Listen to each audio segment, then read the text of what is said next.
Hey guys, this is Dr. Herb. In case you haven't subscribed, please do subscribe for updates. Now let's focus on the causes.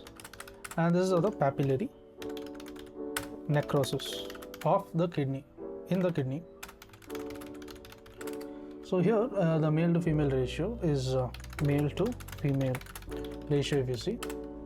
In case of the diabetes mellitus. So let's focus on the diabetes mellitus. So this will be male to female is 1:3. The time course is going to be around 10 years. Infection is about 80%. Calcification is going to be rare. Number of papillae affected will be several are affected. Next, moving on to the analgesic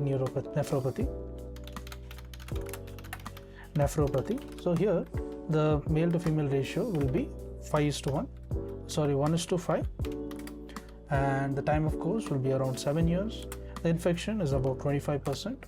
The calcification will be very frequent, and the number of papillae affected will be almost all will be affected, and stages of necrosis. Then we move on to the sickle cell disease. What is the sickle cell disease? It involves 1:1% of male to female, and the time course is going to be variable, infection variable.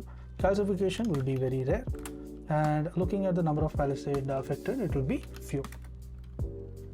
Then moving on to the obstructive variety.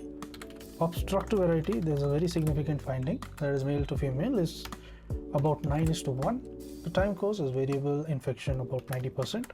The calcification is going to be frequent, and the number of papillae affected will be variable. To learn and grow daily like this, please do subscribe.